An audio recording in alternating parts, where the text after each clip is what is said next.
ចិត្តខ្លាឥឡូវមានមនុស្សជាច្រើនកំពុងថាពេលដែលទូបង្គំថាចូលចម្បានកូនទាំងអស់គ្នាលោកឪចេះចោះគ្រាន់តែលោកឪប្រើពាក្យលោកឪណាក៏គាត់ចំណែនដែរឃើញទេគាត់ចំណែនគាត់អត់ដឹងថាលោកឪកំពុងសម្ដែងនឹងលោកឪកំពុងនិយាយទៅកាន់កូនរបស់លោកឪដែលមានអាយុដូចកូនលោកឪណោះឃើញទេបើអញ្ចឹងលោកឪចាំបាច់ប្រើពាក្យលោកតាលោកយាយពុកម៉ែអ៊ំពូមីងបងប្អូនកូនចៅត្រីយល់ទេសច្ចធម៌គេដឹងហើយណាការពារគេដឹងហើយអ្នកណាដែលមានអាយុចាស់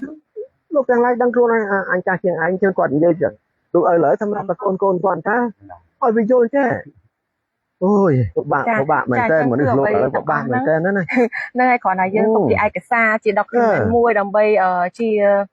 ធម្មទានចែករំលែកសម្រាប់ពុកម៉ែបងប្អូនដែលគាត់ចង់ដឹងពីអាត់កំបាំងដែលយើងគាត់តែមកលេងទឹកផុសនៅហ្នឹងយើងអត់ដែលដឹងថា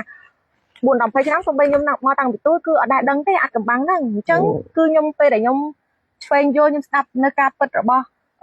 លោកឪបានគឺយើងចង់ថតជាឯកសារផ្សព្វផ្សាយទៅអញ្ចឹងកុំបែងចែករឿងផ្ទាល់ខ្លួនឬក៏រឿងអី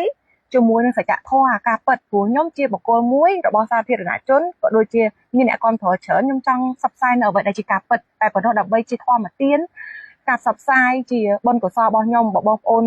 ទុកទៅរាប់ចំនួនទៀតគាត់យល់ឃើញដូចនាងខ្ញុំវាជាការបានបុណ្យទានរបស់នាងខ្ញុំតែប៉ុណ្ណឹងដែរព្រោះយើងកើតមកជាមនុស្សយើងមានទួនាទីបំពេញឲ្យគ្នាទៅវិញទៅមកផ្ដល់ចែករំលែកនៅអ្វីដែលរឿងដែលមិនដឹងឲ្យពិភពលោកបានដឹងវាតាក់ទាញទាំងភ្ញៀវទេសចរនិងគុណតម្លៃបានបនទៅ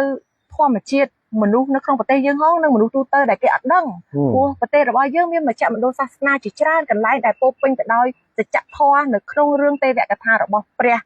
ដែលគាត់បង្កើតមកដំបូងអញ្ចឹងហេតុអីយើងជាកូនខ្មែរយើងនាំគ្នាផ្សព្វផ្សាយជួយចា៎ពុកម៉ែទាំងអស់ដែលបានចូលមកស្ដាប់កុំឲ្យមានការបែងចែកហួងហែង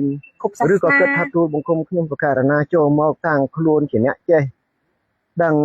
អីចូលមកបដាមិនមែនទេនេះគឺគ្រាន់តែជាចំណេះដែលចង់